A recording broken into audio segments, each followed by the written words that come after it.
Boa noite, pessoal. Estamos aqui para mais um encontro síncrono, disciplina de Algoritmos e Estrutura de Dados 1, do primeiro ano de Engenharia de Software do IFPR Campus Paranavaí. Hoje é dia 30 de setembro e vamos começar esse encontro, eu, professor Aislan, fazendo uma retomada de algumas coisas que a gente viu nos blocos anteriores. Vou colocar para apresentar aqui. Pior que ele foi lá para outro monitor também. Mostrar. Quando eu mando apresentar, ele vai lá. Ah, vou deixar assim mesmo. Mas eu volto. Beleza. Então, nesse encontro de hoje, a gente vai trabalhar um pouquinho percorrendo vetor e processando os dados dentro dele. Por exemplo, verificando se tem um número lá que é par, se é ímpar, quantos pares eu tenho, quantos números maiores que zero, quantos números negativos. Então, a gente vai começar a misturar um pouquinho o fato de percorrer o vetor com as estruturas condicionais que a gente tinha, que era o if e else, para a gente não simplesmente percorrer o vetor e mostrar o que tem dentro dele, que nem sempre isso tem utilidade. Então a gente sempre precisa percorrer um vetor e verificar algumas condições se satisfazem lá o problema que a gente precisa resolver. Então nós vimos, que para criar um vetor, a gente cria ele, pelo menos o nome dele segue as mesmas regras de variáveis, seja para número ou outras coisas que a gente tinha. Você coloca lá o nome do vetor, o nome da variável, igual, e daí a gente precisa colocar aqui entre colchetes, como vocês podem ver aqui, um valor padrão ali, vezes o tamanho desse vetor. Então, por exemplo, eu quero criar um vetor que vai armazenar 10 números. Então a gente pode, por exemplo, ou 8 números, igual tem no exemplo aqui. A gente pode considerar aí que o valor padrão é o 0 e faço aqui vezes 8 e ele vai criar essa estrutura que a gente tem aqui embaixo. Ele vai criar aí como se fosse uma única variável, por exemplo, chamada idades, e dentro dessa variável seria como se ela tivesse lá 8 casinhas para você armazenar números. Eu gosto de brincar assim que quando a gente tem uma variável normal, seria como se a gente tivesse uma rua e tivesse só uma residência. E quando a gente tem um vetor, seria como se a gente tivesse um prédio na vertical. E daí dentro desse prédio a gente tem vários apartamentos e tem pessoas diferentes morando.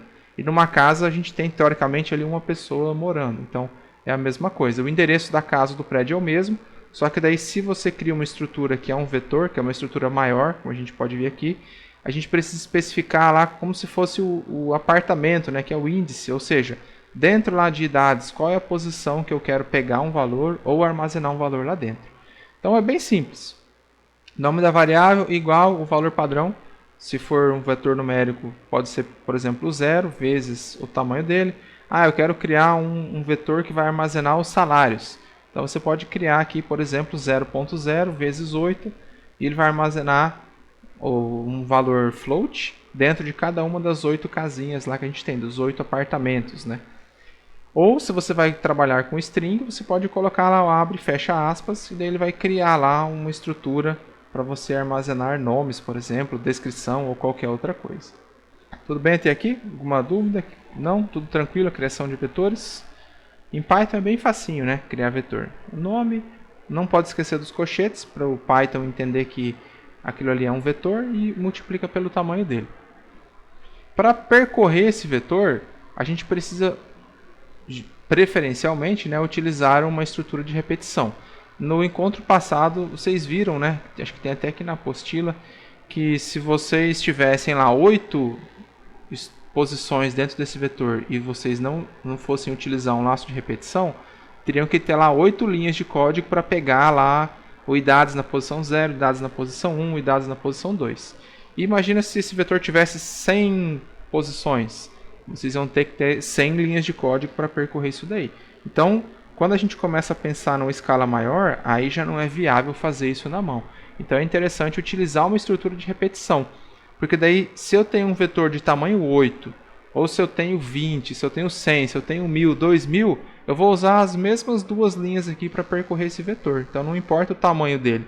Porque daí o for ele vai ser criado aqui, utilizando essa funçãozinha que a gente tem aqui, esse len, que ele vai verificar qual que é o tamanho desse vetor idades que eu tenho aqui, ou o tamanho do vetor que você quer. E daí o for já vai ser criado certinho, lá o range de 0 até o tamanho pretendido desse vetor. E daí você vai percorrer ele e não precisa mudar nada no código se o tamanho for outro. Então a estrutura básica aqui, idades é igual, abre colchetes, 0, fecha colchetes, vezes 8. Então eu criei aqui um vetor de tamanho 8. E o for, naquele mesmo esquema que a gente fazia, for count, que daí é uma variável, pode ser índice, pode ser i, pode ser x, pode ser y. Você vai dar o nome aqui para essa variável que vai servir aí para representar as posições do vetor. In range, e daí a gente abre parênteses aqui e coloca lá de 0, que é o valor inicial, se eu quero percorrer esse vetor da primeira posição, né? A gente viu lá que a primeira é sempre o 0 e não é a posição 1. E o len de dados vai ficar o tamanho. Então ele já vai criar aqui dinamicamente o for com a estrutura que ele deve ser criada de acordo com o tamanho do seu vetor. E daí aqui dentro, quando eu faço uma instrução, por exemplo, do print, para mostrar o valor que tem lá dentro, eu sempre tenho que colocar o nome do vetor, que é idades, e entre colchetes eu preciso colocar qual é a posição que eu quero imprimir. Como aqui eu quero percorrer todas as posições e mostrar todos os valores do idade, em vez de eu colocar um valor fixo aqui, por exemplo 1 ou 2 ou 3, eu coloco o count. Assim, na primeira vez que esse for executado, o count vai valer 0, ele vai pegar o idades na posição 0. Na segunda vez o count vai valer 1, eu vou pegar o idades na posição 1. E assim sucessivamente até chegar na posição final. Lembrando que o range ele sempre para antes, ele faz o for parar, né? No momento que o count assume esse tamanho aqui. Então, por exemplo, quando o count passa a valer 8, que é o tamanho aqui do meu idades, o for para. Então ele não vai executar o for aqui, né, o print, com o count valendo 8, que seria o tamanho do vetor, que não existe essa posição. Beleza? Até aqui tudo tranquilo? Dá uma resposta aí no chat do Discord, só para eu saber que vocês estão me ouvindo aí e não estão vendo o jogo do Palmeiras. Beleza, então vamos lá. A gente viu nos encontros passados que a gente cria um vetor com essa estrutura aqui, né, para criar lá 6 posições. Porém, se você já sabe lá quais são os números que você quer colocar no vetor, você não precisa ficar fazendo isso e percorrer esse vetor para preencher. Se você já tem uma estrutura definida, porque quando a gente faz isso, basicamente o que ele está fazendo? Ele está colocando aqui, por exemplo, o x é um vetor, ele colocou 0 vezes 6. Ele está pegando o valor 0 e colocando em todas as posições. Se vocês trocassem aqui o 0 por 5, ele ia preencher o vetor com o número 5 em cada uma das casinhas, em cada um dos índices. Então nem sempre eu quero criar um vetor assim. Às vezes você tem um problema lá e você já sabe quais são os números do seu vetor. Então daí você simplesmente vai lá e já cria o vetor dessa forma aqui com os valores que você quer. Então eu tenho aqui alguns valores, eu já sei quais são e eu quero criar um vetor com esses valores. Eu posso? É possível? Sim, é possível. Você não precisa fazer um for, pedir para o usuário digitar, ou você ir colocando um a um os valores. Você pode simplesmente colocar lá o nome da variável, igual, abre colchetes, e coloca lá os valores separados por vírgula, e a hora que você terminou de colocar os valores, você fecha os colchetes. Lembrando que, né, só um detalhe, não sei se o Aslan comentou isso, né, que o pessoal quando sai procurando na internet, você vai ver assim, mas em Python eu criei um vetor, eu coloquei um nome, uma idade, um salário, eu coloquei tudo no mesmo vetor. Tudo bem, em Python o Python aceita isso, porém, boa parte das linguagens de programação que vocês vão ter contato ao longo do curso, não aceitam dessa forma. Então, como a gente comentou, né, já nas poucas aulas presenciais, aqui a gente ensina algoritmos utilizando Python, mas a gente sempre vai trabalhar de maneira genérica aí, né, de uma maneira que também pode ser usado nas outras linguagens. E não só, a gente não está ensinando Python, né? A gente está ensinando aí algoritmos para vocês, né? Como construir aí algoritmos utilizando Python. Então o Python é só uma tecnologia que a gente utiliza. Beleza? Então a gente pode criar aqui um vetor, coloca o valor lá, x é igual, preenche lá os valores que você quer, pronto. Você já tem o seu vetor pronto, criado, igual a gente tem aqui ao lado.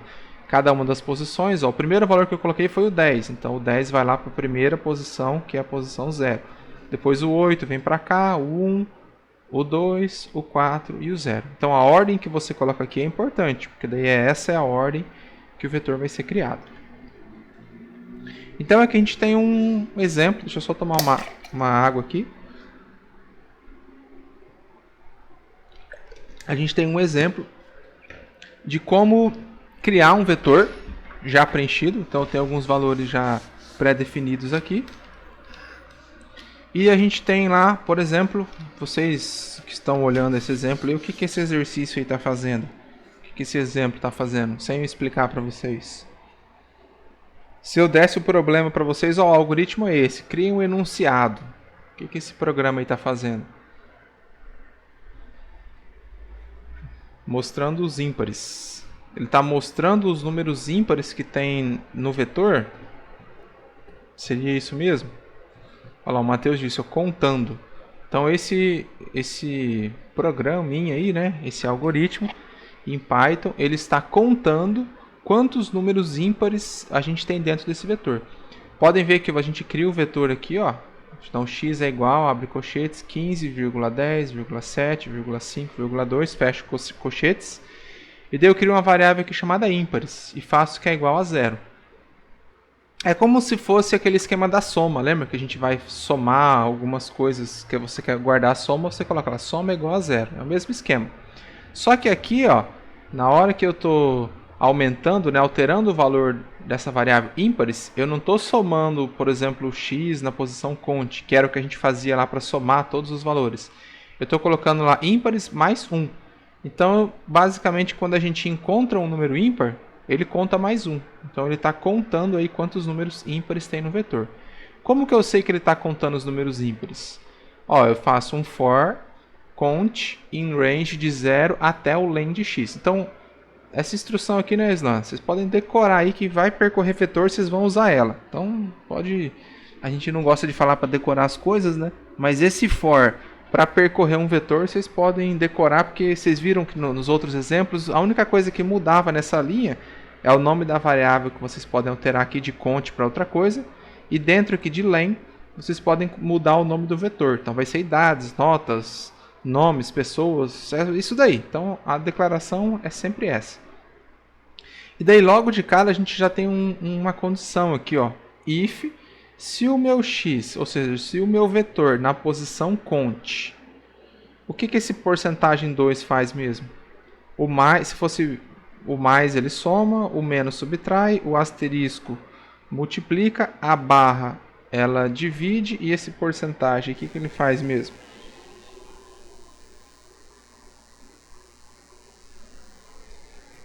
Isso, o Matheus comentou ali, ó, ele pega o resto da divisão. Então, por exemplo, vamos abrir aqui o Paint. Então, se a gente tem um número lá, 5, vou pegar esse 5 lá, igual a gente aprendeu, acho que no pré não, né? Não sei quando que a gente aprendeu a dividir, mas, sei lá, 5 dividido por 2. Aí a gente tem aqui, dá 2 vezes 2 dá 4. Aí a gente faz a continha aqui, 5 menos 4, 1. Acabou, né? Se a gente não fosse colocar decimal, né? Acabou porque esse número aqui é menor do que esse número. Então, na verdade, o que a gente tem de resto aqui, ó? Isso daqui é o resto da minha divisão. É o 1. Então, o que acontece, ó? 5, eu sei que 5 não é um número par. Então, quando eu pego um número, divido por 2, sobrou 1, eu sei que 5 é um número ímpar. Vamos pegar um outro número ímpar aqui, ó. Vamos pegar 9. Se eu pegar lá 9, dividir por 2, vai dar 4. Aqui vai dar 8. Fez a subtração aqui, sobrou 1. Então, ó, qual é o comportamento que a gente tem quando eu pego um número, divido ele por 2 e eu pego só o resto? Então, quando a gente usa o porcentagem lá de operador, ele está pegando esse valor aqui, ó. Então, vocês estão vendo que toda vez que eu divido um número por 2 e sobra 1, esse tende a ser um número ímpar. Ó. Por outro lado, se eu pegar aqui, ó, 6 dividir por 2, eu tenho 3 vezes. 3 vezes 2, 6. 6 menos 6, 0. Então, eu tenho aqui que todo número par, quando eu divido por 2, ele vai ter lá o resto igual a 0. Certo? Então, essa é a instrução, essa é a ideia que a gente usa aqui, ó, nesse if, para verificar se o número é par ou ímpar. Nas outras linguagens, eu não vou dizer todas, né? Eu sei que em outras linguagens é essa mesma notação que usa. Então, os operadores tendem a ser o mesmo. Então, eu estou fazendo uma conta. Ó. Se eu pegar o meu vetor x na posição cont, dividir ele por 2 e eu pegar o resto dele, então é isso que me diz. Então, tudo isso daqui, ó, ele vai trocar o x na posição cont, porcentagem 2, ele vai trocar por esse valor aqui, ó, por 1 ou por 0, depende do valor que você coloca ali. E daí ele vai comparar esse valor aqui, o resultado, o resto dessa divisão aqui é igual a 1. Se isso for verdade, eu sei que é um ímpar, que é o que a gente acabou de ver aqui na prova, na prova da nossa continha. Então, se isso for verdade, eu vou fazer o quê? Vou pegar a minha variável ímpares, vou mudar o valor dela, vou atualizar o valor dela. Então, eu pego o valor que tem lá na minha variável ímpares. Então, se você percorreu o vetor, você já tinha 5 ímpares, ele vai contar os 5 aqui, mais 1, ou seja, ele vai fazer o que a gente chama de incremento. Ele vai aumentar em 1 unidade o valor que tem armazenado lá na variável ímpares. Terminou aqui, volta à próxima rodada. Agora o cont, né, na posição 15, perdão, na posição 0, era a primeira, era ímpar, então ele contou 1. Depois foi para a segunda posição, então o meu cont passou a valer 1. Ele vai verificar aqui que o meu cont, o 10, é par, então ele não vai entrar nessa condição aqui. A gente tem até uma animaçãozinha que eu estou falando, e a gente tem o exemplo aqui, né? Então, ó, se a gente fosse executar esse código aqui num programa, eu ia criar um vetor, primeira linha, criou o vetor lá na memória do computador. Na posição 0, o 15, na posição 1, o 10, na posição 2, o 7, na posição 3, o 5, na posição 4, o 2. Depois ele cria a variável ímpares e fala que ela é 0. Então ele vai lá na memória, também separa um outro espaço lá e cria a variável chamada ímpares, separa uma posição da memória e guarda o valor 0. E a gente começa a percorrer aí o nosso cont.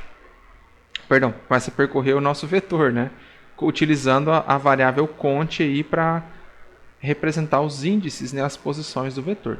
Então, quando a gente roda essa instrução, quando o Python processa ela, ele cria a variável cont. Então, o for, diferente do while, né, que a gente tinha que criar tudo isso antes, criar o cont, dar um valor para ela. Aqui o for já faz tudo isso para a gente. Pode ver que ele cria aqui na memória um espacinho lá, guarda o valor 0 e deixa esse valor ligado aí à variável cont.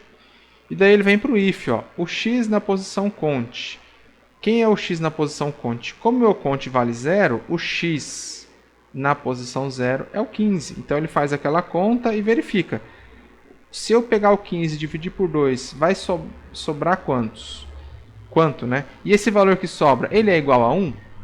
Então é basicamente a pergunta que a gente faz aqui, né? 15 é ímpar? Então 15 é ímpar, porque se eu dividir lá vai dar 2 vezes 7, 14. 15 menos 14 sobra 1, então 1 é igual a 1, verdadeiro. E o que ele faz? Pega lá o valor da variável ímpares e faz a conta, né? 0, que é o valor atual, mais 1. E dela passa a valer 1. Terminei aqui, executei todas as linhas que tem dentro do for. Como eu sei que acabou, né? Porque a gente tem essa tabulação aqui, né? Acabou, ele volta para cá, muda o valor do cont, ele faz lá 0 mais 1, então ele aumenta 1 a 1, que é o que está definido aqui no meu range. E daí ele vai fazer o mesmo esquema, ó. O x na posição cont, ou seja, o x na posição 1, que é 10. Se eu dividir por 2, o resto sobra 1. Nesse caso, a condição é falsa, porque daí vai sobrar 0, né? Que era o que a gente tem lá dos números pares, ó, sobrou 0. Feito isso, sabendo disso, então como isso aqui é falso, essa próxima linha vai ser ignorada e o for vai para o próximo valor do cont. O cont passa a valer 2. Ele vai no mesmo esquema. O meu x na posição 2 é um número ímpar? Então o x na posição 2 a gente tem aqui que é o 7. 7 é um número ímpar, então essa condição vai ser verdadeira. Aí eu atualizo o valor da variável ímpares. Eu faço um incremento e ela passa a valer 2. Vou para a próxima rodada. Meu cont passa a valer 3. Fiz o incremento dele aqui, subiu 1. O meu x na posição 3, ele é um valor ímpar? O x na posição 3 a gente tem aqui que é o 5. O 5 é um valor ímpar? É. Então essa condição vai ser verdadeira. Eu vou atualizar o valor da variável ímpares. Ela passa a valer agora 3 pelo resultado dessa soma. Acabou lá o código que tinha de instruções. Volto lá para o início do for. O meu cont passa a valer 4. O x na posição 4 é o que valor? É o 2. Esse valor é par, né? Eu sei que o 2 é par, então essa condição vai ser falsa. Ele vai ignorar a instrução abaixo. E daí ele termina, né, o nosso for, que ele já percorreu lá todas as posições. E daí ele vai mostrar um print na tela, ó, total de ímpares. E ele vai mostrar o valor da variável ímpares, que é 3. porque eu caí aqui dentro desse if 3 vezes. Então aqui a gente consegue manipular agora o nosso vetor. Pode ter if, você pode colocar um else, você pode ter o if, um if, if, um else.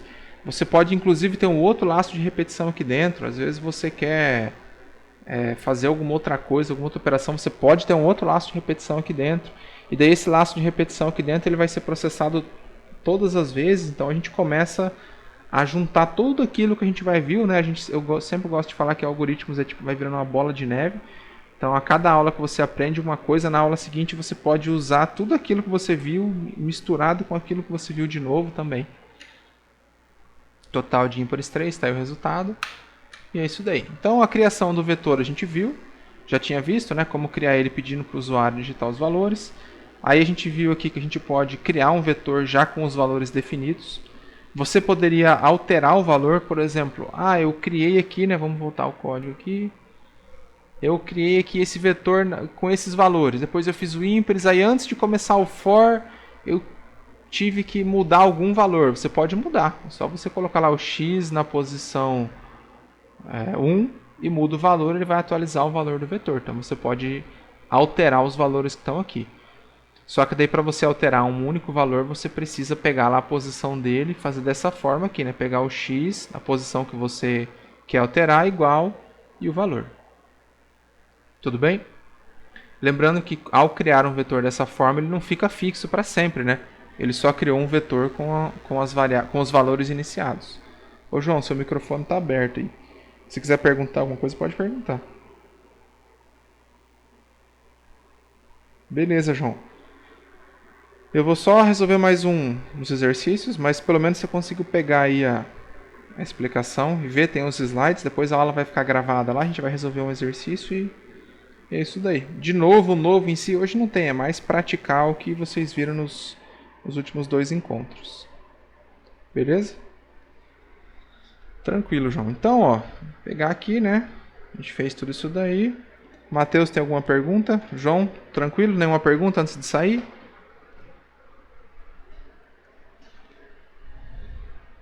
Fechar aqui. Não vou salvar essa obra de arte, não. Beleza, então, João, boa noite. Fica aí com o Matheus. Então beleza. Fez os exercícios, é importante seguir, aproveitar o momento aí, estudando aí. Vai lá, João, bom descanso. Então, ó, seguindo a nossa apostila, acho que eu baixei a apostila aqui. Nós temos aí alguns exercícios para resolver, ó. Matheus, você já resolveu esses exercícios aqui, Matheus?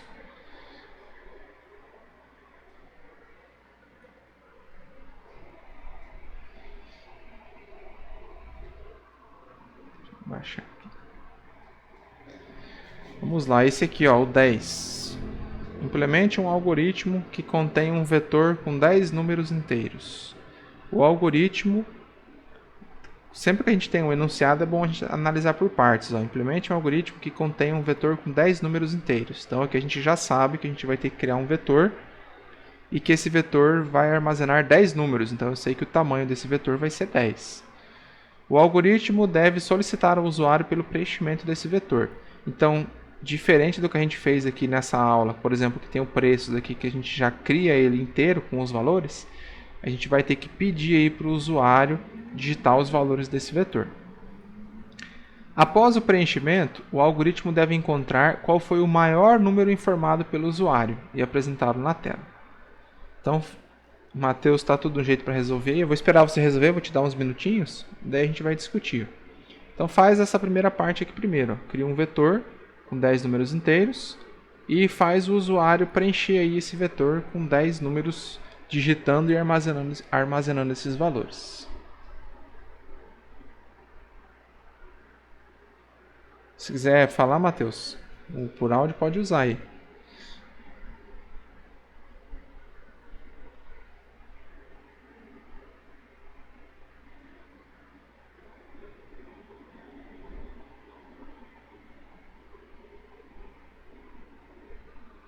Vou lembrar qual que é. Então vamos resolver esse primeiro exercício aqui, né? Vamos por partes. Primeiro a gente tem que criar um vetor com 10 números inteiros. Então vamos lá no nosso programa, eu vou usar o Spider, né?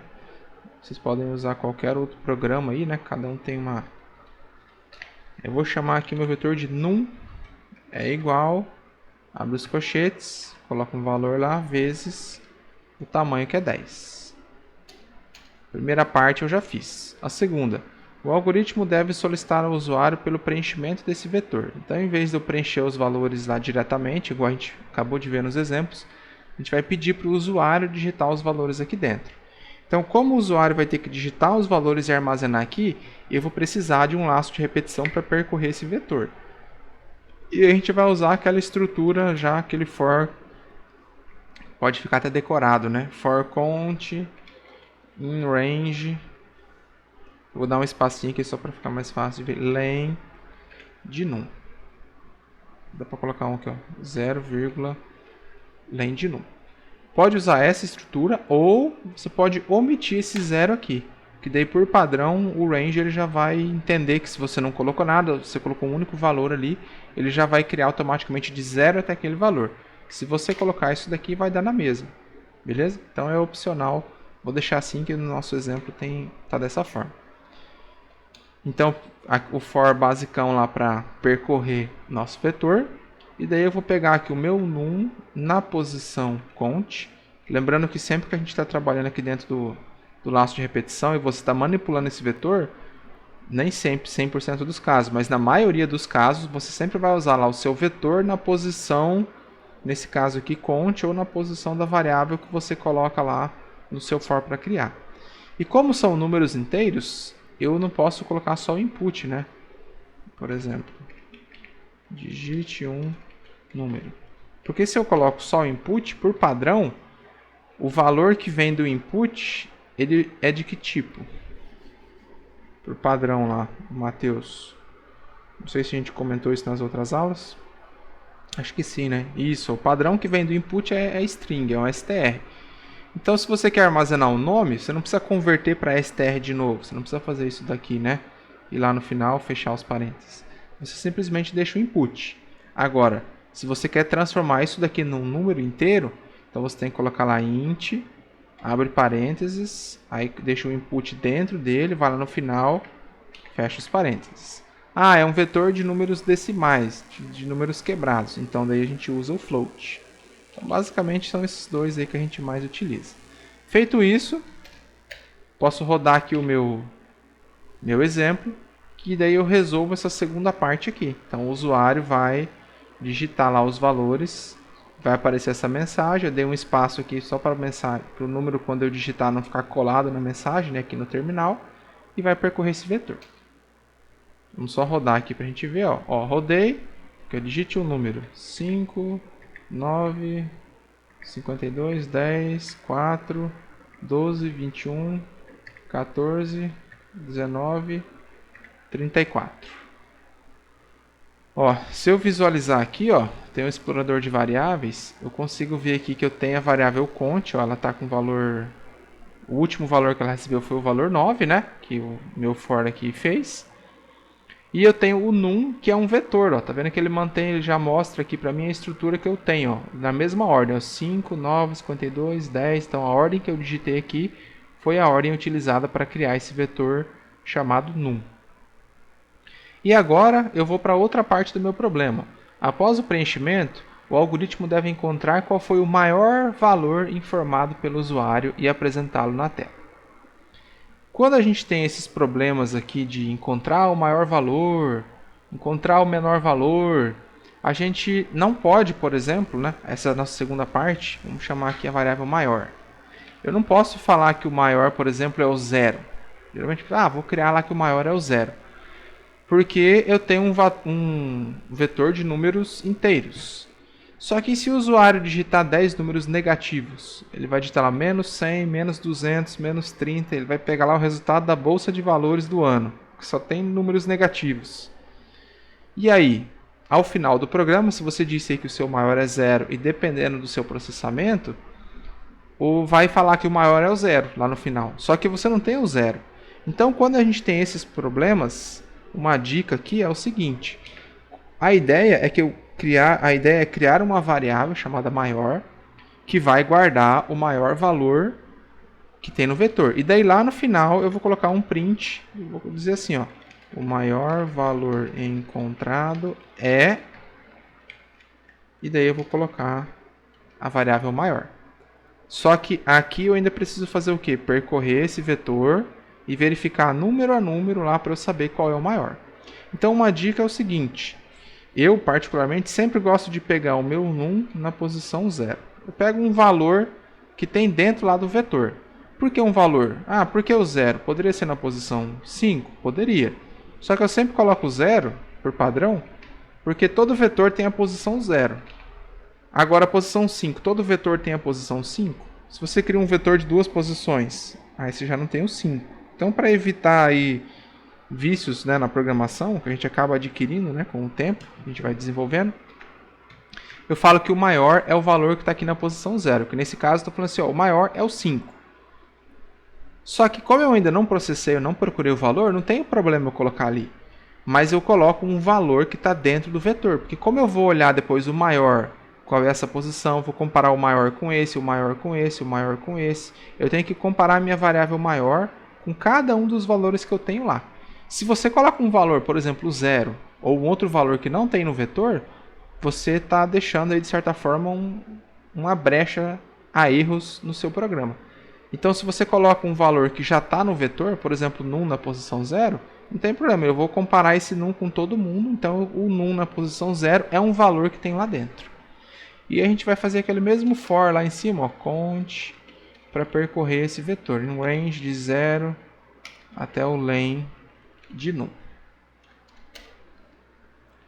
E daí qual é a comparação que eu tenho que colocar aqui, Matheus? Já não vou perguntar para o Aislan, porque eu acho que o Aislan sabe essa aqui. Hein? Vou perguntar para o Matheus. Temos duas pessoas na sala, vou perguntar para uma das duas. Tem 50% de chance de perguntar para um de vocês. O que eu tenho que fazer dentro desse for aqui, Matheus, para eu poder comparar o valor que está lá no meu num com essa variável maior aí? Se for muito ruim de digitar no celular, você fala aí que daí eu faço menos perguntas aí. Não sei se você está acompanhando pelo celular ou o que você está usando.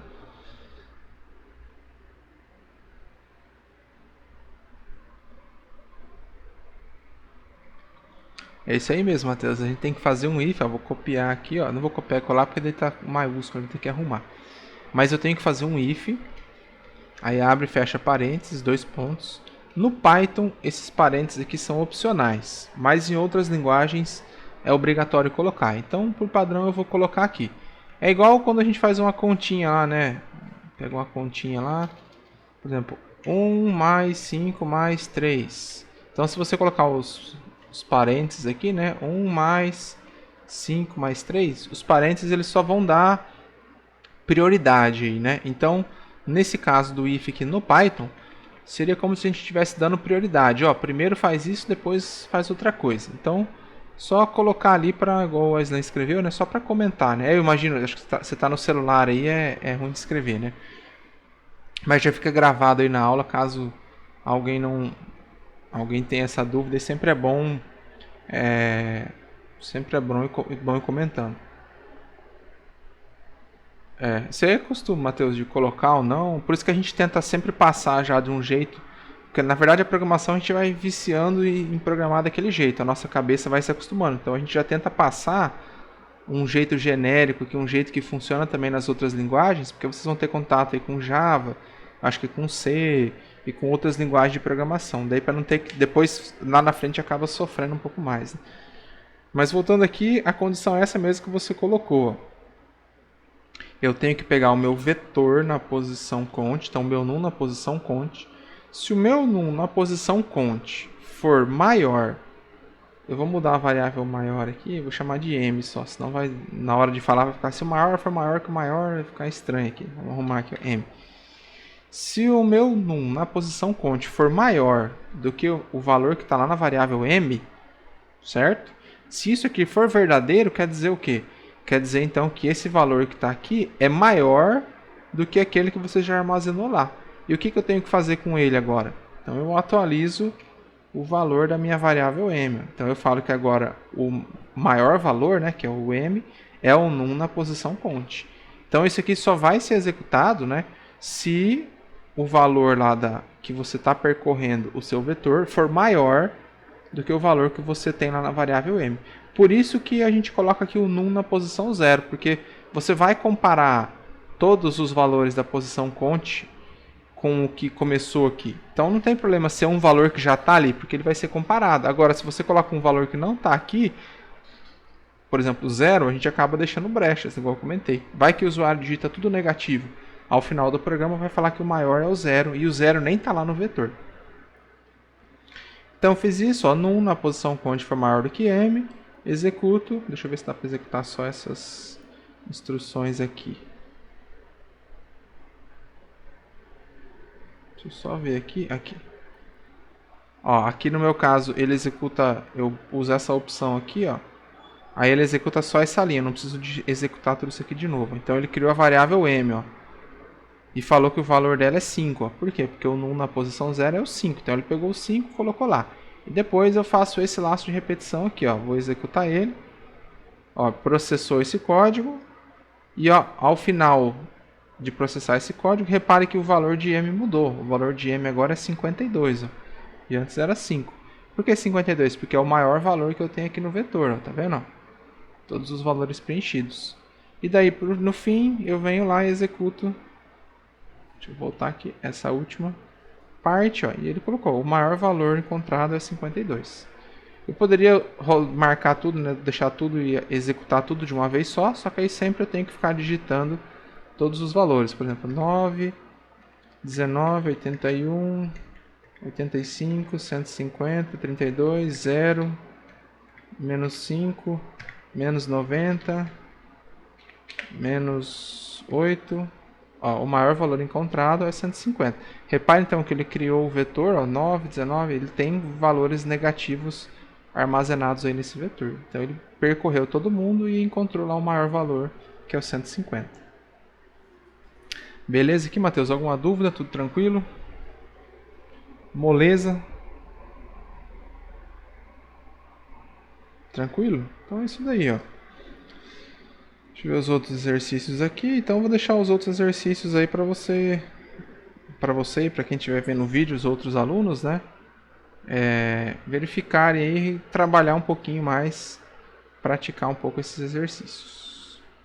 Deixa eu ver aqui. Tem também lá os desafios, né? Lembrando que os desafios vocês têm que postar lá, né?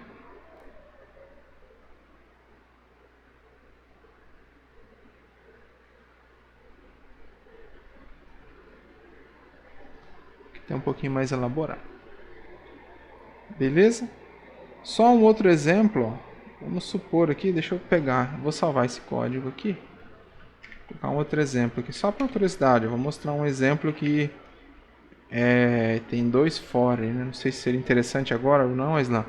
Fazer a tabuada para todos os valores que tem dentro aí do... Só para mostrar aí, né? Dentro de um vetor. Vou fazer aqui, então por exemplo, ó.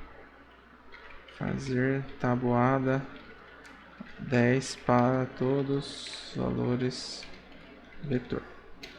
Então, ó, vamos criar aqui um vetor. Vou criar alguns números, por exemplo, 5, 12, 4, 8. Então, criei lá alguns valores e criei um vetor e armazenei esses valores aí na variável vetor.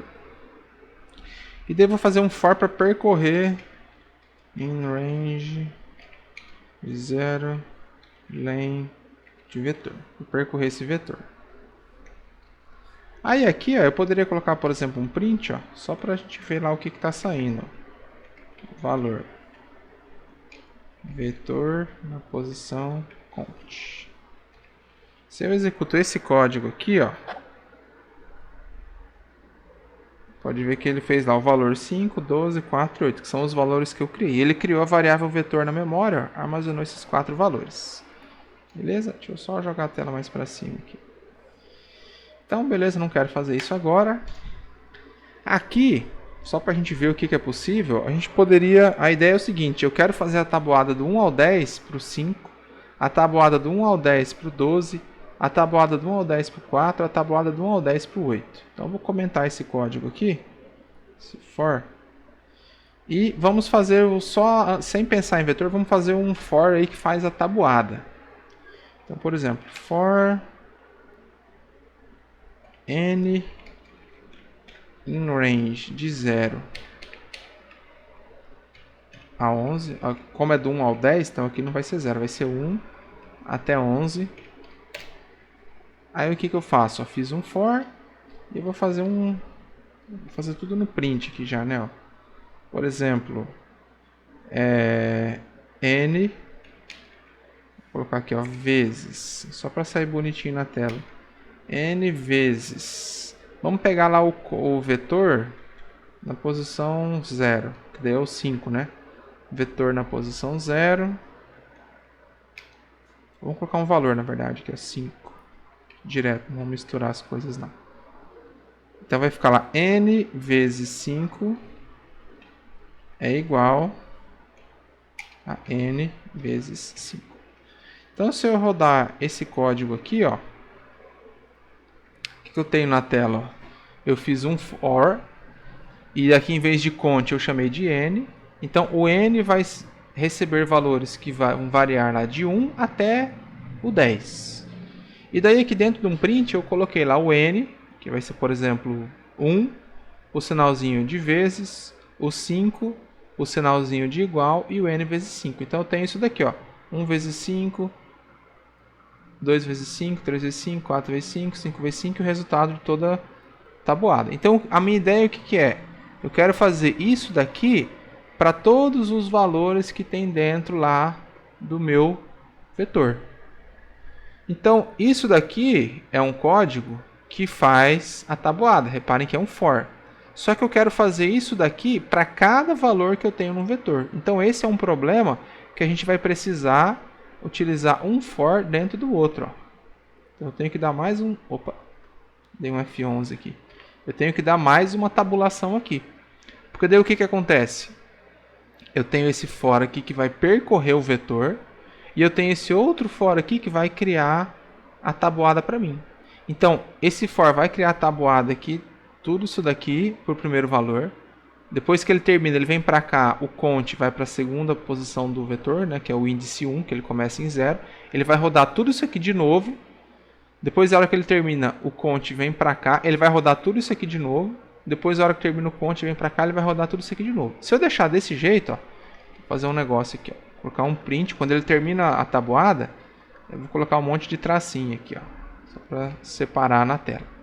Então, se eu rodo esse programa aqui, ó, olha o que a gente tem, ó. Só que daí, ó, pode ver, ó, eu tenho 4 valores, né? 1, 2, 3, 4. Então, eu fiz a tabuada uma vez, 2, 3, fiz a tabuada aí 4 vezes. Só que do jeito que ela tá aqui, ele vai fazer a tabuada do 5, ele fez a do 5, ele fez a do 5, ele fez a do 5. Só que eu não quero que ele fique fazendo a tabuada do 5. Eu quero que em vez do 5, ele faça a tabuada com os valores que eu tenho lá no meu vetor. O que eu teria que mudar aqui nessa instrução para que isso seja feito do jeito que eu quero? Vamos lá, Matheus, está acompanhando e está conseguindo entender? Então é isso mesmo, o Matheus comentou aí. Eu preciso, então, eu não quero usar esse 5 aqui. Eu quero usar quem? Eu quero usar o vetor lá na posição count. Ou é na posição n? Na posição n ou na posição count? Na posição count. Por que não pode ser na posição n? Porque o n, ó, ele vai de 1 até o 10, certo? Então o n vai ser 1, 2, 3, 4, 5, 6, 10. Existe a posição 10, por exemplo, no vetor? Não existe. Aí vai dar zica nisso, né? Então esse n aqui, ele é utilizado para representar os números da tabuada. E lá no meu for, que eu criei baseado no tamanho do meu vetor, quem vai ter aí as posições do vetor é o count e não o n, beleza? Isso é um erro bem comum, né, Slan? Isso aqui bastante gente acaba trocando aí, ó. Então, você tem que ver que agora você tem dois for, cada for tem uma finalidade. E dentro de cada for, a gente tem uma variável própria lá que vai resolver aquele problema daquela finalidade, que ele serve para auxiliar naquela finalidade. Então, como eu quero pegar o meu vetor na posição cont, porque o cont é a variável aí que armazena as posições do vetor. A mesma coisa eu preciso fazer aqui, ó. Em vez de multiplicar aqui o n vezes 5, eu tenho que multiplicar pelo vetor na posição cont. Deixa eu dar um espacinho aqui. Isso. Agora, se eu rodar esse código aqui novamente, ó. Vou rodar aqui. Ó, reparem aqui, ó, ele fez, ó, do 1 até o 10 para o 5, ok, porque o 5 é o primeiro valor do vetor. Depois ele fez para o 12, tá vendo? Ó, do 1 ao 10 para o 12. Aí pode ver que toda vez que ele termina a tabuada, ele coloca o tracinho, ó. Então eu coloquei um print aqui só para dividir, e fica mais fácil de visualizar. Se a gente não coloca, fica tudo junto, você não sabe onde termina uma coisa e começa a outra. Fez para o 12, ele fez para o 4 e ele fez para o 8. Ó. Então ele fez para todo mundo dos meus vetores. Ah, e se eu, em vez de usar o vetor aqui agora, eu trocar, eu aumentar os valores, ó. Vamos falar então agora que eu já tenho lá criado, né? Então, em vez de vetor, eu vou usar aqui o outro vetor que eu tenho, que é o num, ó, que tem um monte de número lá. Então, vai ser o meu num na posição cont, o meu num na posição... Agora eu não estou usando o vetor, estou usando o num. E se eu rodar esse código de novo, ó, repare que ele fez a tabuada para todo mundo que tem lá no vetor num. Ó, o 9, o 19, ó, 19, 81, 85, 150, 32, 0, menos 5, menos 90. Ele fez inclusive a tabuada dos números negativos. Ó.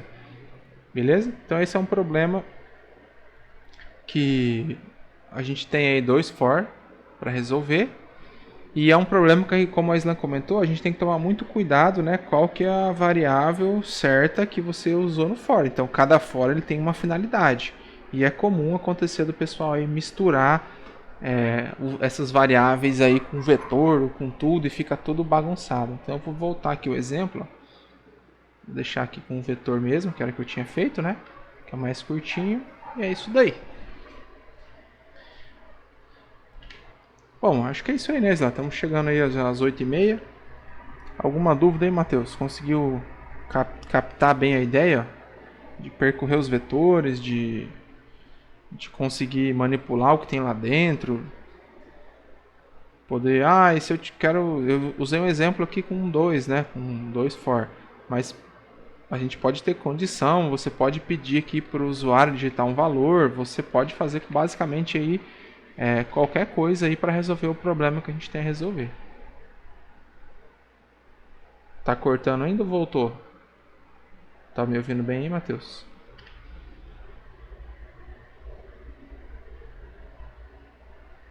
Bom, eu vou parar a gravação aqui então, já vou mandar o vídeo lá pro YouTube. E, Matheus, qualquer dúvida pode postar e perguntar pra gente. Mas é isso aí. Pessoal que assistiu a aula e que tá acompanhando aí, obrigado pela presença, assistam, estudem e façam os exercícios que tem lá na apostila e os desafios que vocês têm que fazer e postar no Moodle, beleza? Então é isso aí, até a próxima e qualquer dúvida aí estamos à disposição.